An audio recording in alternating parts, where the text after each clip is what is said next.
दोस्तों, हिंदू मुस्लिम का जहर इस कदर समाज में घोल दिया गया है कि अब रंगों से भी लोग जो हैं वो नफरत करने लगे हैं। क्योंकि हम ये लगातार देखते हैं कि कैसे कहीं इस्लामिक झंडा जो कि हरे रंग का कहीं लगा होता है तो उसके ऊपर कुछ संघी मानसिकता से जुड़े हुए लोग कैसे टूट पड़ते हैं, या जिस दुकान पर जिस घर पर लगा होता है तो कैसे उस घर पर ये लोग हमला बोल देते हैं। ये तस्वीर जगह जगह जो है वो सामने आती है।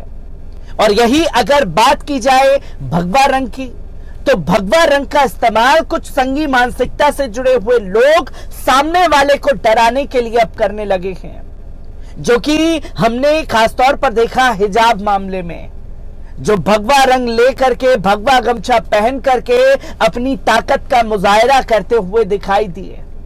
पर अब इस रंग का जहर इस कदर घुल चुका है दोनों समुदाय के बीच में, जिसकी सारी हदें पार हो गई हैं। और ऐसा ही ताजा मामला जो है उत्तर प्रदेश के फर्रुखाबाद से सामने आया, जहां एक मुस्लिम नौजवान जो है वो नमाज पढ़ने के लिए गए भगवा कुर्ता पहन करके, और जब भगवा कुर्ता पहन करके मस्जिद में दाखिल हुए तो इमाम उस शख्स पर बुरी तरीके से भड़क उठे और उनको मस्जिद से बाहर का रास्ता दिखा दिया। इसके बाद जो तस्वीर सामने आ रही है वो वाकई हैरान कर देने वाली है। किस तरीके से पूरा मामला सामने आया है, एक बार इस रिपोर्ट पर नजर डालते हैं। दोस्तों, उत्तर प्रदेश के फर्रुखाबाद जिले में एक मस्जिद के 45 वर्षीय इमाम पर भगवा कुर्ते में एक स्थानीय निवासी को मस्जिद में दाखिल होने से रोकने और उनका अपमान करने के आरोप में एफआईआर का सामना करना पड़ा है। इस मामले के शिकायतकर्ता आसिफ अली खान ने शमशाबाद कोतवाली में शिकायत दर्ज कराते हुए ये कहा कि भगवा रंग का कुर्ता पहनने की वजह से उसे मस्जिद में बाहर निकालने के लिए मजबूर करने के साथ दूसरों के सामने उसको जलील किया गया था।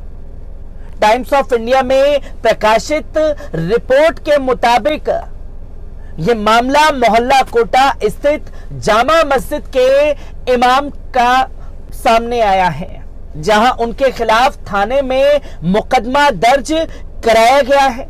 शिकायतकर्ता आसिफ अली खान ने कहा कि भगवा कपड़ों की वजह से इमाम ने उसे टोका तो उन्होंने कहा कि मजहब का कोई रंग नहीं होता। इसके बाद इमाम ने कहा कि दोबारा इन कपड़ों में आने की मस्जिद में जरूरत मत करना। इसके बाद इमाम ने शिकायतकर्ता को धमकाते हुए कहा कि मुस्लिम साम्राज्य होता तो दिखा देते कि भगवा कुर्ता पहनकर मस्जिद में आने पर क्या सजा मिलती। इस मामले को लेकर शमशाबाद पुलिस स्टेशन के थाना अध्यक्ष ने कहा कि घटना कुछ दिन पुरानी जरूर है। इमाम मेहताब हाफिज, जिसने शिकायतकर्ता को प्रताड़ित किया था, उसके खिलाफ आईपीसी की धारा 506 के तहत मामला दर्ज कर लिया गया है। अभी इस मामले की जांच पड़ताल की जा रही है। वहीं कायमगंज के डिप्टी एसपी सोहराब आलम ने कहा कि हम ये पता लगाने की कोशिश कर रहे हैं कि इमाम ने व्यक्ति को मस्जिद में प्रवेश करने से क्यों रोका। क्या भगवा कुर्ता ही एकमात्र कारण था या इसके पीछे कोई और वजह थी। कुछ अन्य रिपोर्ट्स के मुताबिक शमशाबाद कस्बा के मोहल्ला काजी टोला निवासी कुंवर आसिफ अली खान मुस्लिम राष्ट्रीय मंच के जिला संयोजक रहे हैं, जो कि आरएसएस की बनाई हुई मुसलमानों को कैसे उसमें शामिल किया जाए वो तंजीम का हिस्सा है। आपको बता दें कि रंग के नाम पर हो रही राजनीति पर एक्टर जावेद जाफरी ने भी एक बेहतरीन कविता लिखी, जिसमें वो कहते हैं कि नफरतों का असर तो देखो, जानवरों का भी बंटवारा हो गया। गाय हिंदू और बकरा मुसलमान हो गया। ये पेड़, ये पत्ते, ये शाखें भी परेशान हो गए अगर परिंदे भी हिंदू और मुसलमान हो जाएं। इसके बाद जावेद अख्तर कहते हैं कि सूखे मेवे भी ये देखकर परेशान हो गए, सूखे मेवे भी ये देखकर परेशान हो गए, न जाने कब नारियल हिंदू और खजूर मुसलमान हो गए। जिस तरह से धर्म रंगों को भी बांटते जा रहे हैं, जिस तरह से धर्म रंगों को भी बांटते जा रहे हैं, कब हरा मुसलमान और लाल हिंदुओं का रंग हो गया, तो वो दिन भी अब दूर नहीं जब सारी की सारी हरी सब्जियां मुसलमान की हो जाएंगी और हिंदुओं के हिस्से बस गाजर और टमाटर ही रह जाएगा। इसके बाद जावेद जाफरी ने यह भी कहा, अब समझ नहीं आ रहा कि तरबूज किसके हिस्से जाएगा, ये तो बेचारा ऊपर से मुसलमान और अंदर से हिंदू ही रह जाएगा। ये उन तमाम लोगों को समझने की जरूरत है जो रंग के ऊपर राजनीति कर रहे हैं, और ये तस्वीर सामने आना बहुत जरूरी है।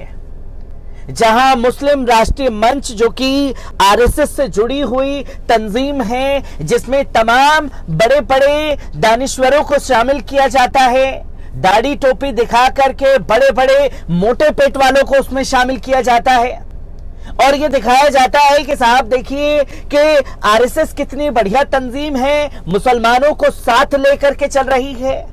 पर ऐसे ही लोगों ने अपने जमीर को पूरी तरीके से गिरवी रख दिया है, खासतौर पर आरएसएस के आगे।